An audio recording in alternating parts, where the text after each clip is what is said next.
இன்னைக்கு அண்ணாமலை ஓரங்கட்டப்பட்டிருக்காரு. பலருமே சமூக வலைதளங்கள்ல எழுதுறாங்க. அரசியல் அனாதாக்கப்பட்டிருக்காரு அண்ணாமலை. அவருக்கு வாய்ப்புகள் குடுக்கப்படல. அண்ணாமலையை இன்றைக்கு 6வது விரலாக அலட்சியப்படுத்துகிறார்கள். அண்ணாமலை சோளிங்கர் மலையின் உச்சியில 1000க்கும் மேற்பட்ட படிகளில் போய் ஏறுகிறார்.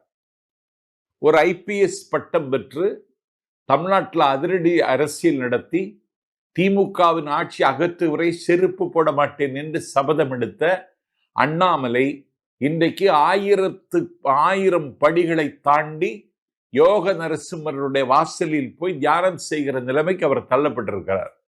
அண்ணாமலுடைய தகுதியோ திறமையோ நாங்கள் சம்பத்து குறைத்து மதிப்பிடல. ஆனா தமிழ்நாட்டு அரசியல்ல பரபரப்பாக இயங்கிக் கொண்டிருந்த ஒருவரை இன்றைக்கு காயடித்திருக்கிறார்கள் என்றால் பிஜேபி கட்சி ஆளுமை உள்ளவர்களை காயடிப்பதுதான் அவர்களுடைய அரசியல். இது எடப்பாடினால் நடந்தது தானே? இது எடப்பாடினால் நடந்தது தானே அண்ணாமலைக்கு இப்படி ஒரு நிலைமை? அண்ணாமலைக்கு இப்படி ஒரு நிலைமை எடப்பாடியால் நேர்ந்ததென்றால் இந்த முயற்சியில பிஜேபி தோற்று போகும். அண்ணாமலை தான் வெற்றி பெறுவார். பாருங்க நீங்க. இப்ப புதுக்கட்சி தொடங்க போறார் அண்ணாமலைலாம் பலருமே செய்திகள் வெளியாகுது. அந்த அளவுக்கு ஒரு நபராக வர முடியுமா? தனி கட்சி தொடங்க முடியுமா தமிழகத்தில் அப்படின்ற பல கேள்விகள் இருக்குல்ல. தொடங்கலாமே, தனி கட்சி தொடங்கலாம்னு சொல்லி அவர் ஒரு முடிவு பண்ணுனா அந்த பிஜேபிக்கு எதிரான ஒரு சிந்தனையை அவர்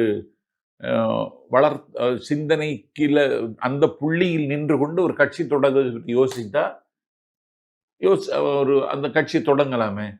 நீ ஒரு சனாதனி மாதிரி சங் பரிவார் மாதிரி இன்னொரு கட்சியை தொடங்கினா அதுவும் சாக்கடை அரசியலாக தான் முடியும்.